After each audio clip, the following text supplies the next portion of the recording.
And first up tonight, we finally have a date for the same-sex marriage plebiscite, the 11th of February, but everything I just said doesn't mean anything because it could still not happen.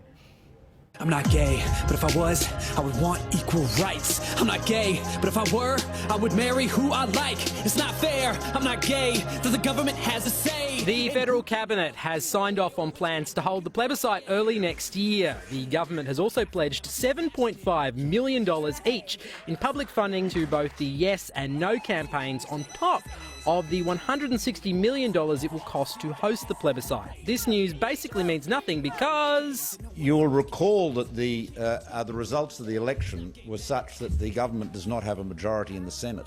the Greens, Nick Xenophon team and Darren Hinch are all planning on opposing the plebiscite bill.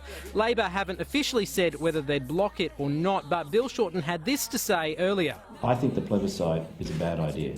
I also think it's a bad idea because of the cost. So we have a lot of reservations about this. So, yeah, I don't think Labor is going to support the plebiscite either.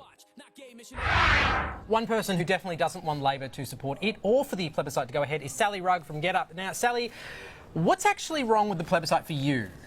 So we already know that the plebiscite is going to be exorbitantly expensive, it's ethically fraught, it's potentially going to be really divisive, and it's procedurally unnecessary.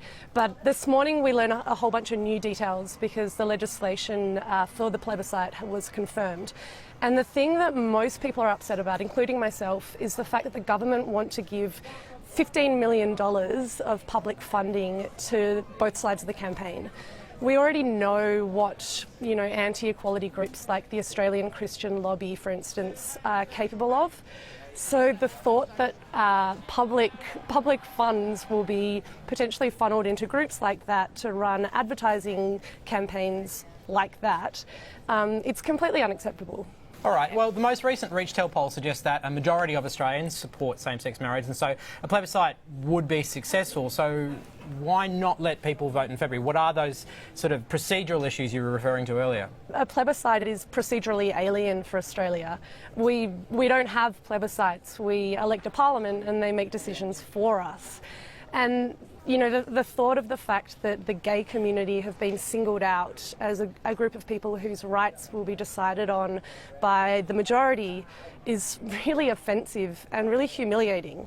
Okay, we learned today that the plebiscite question will be, should the law be changed to allow same-sex couples to marry? That's the question. You're not happy with the wording, though, so why is that?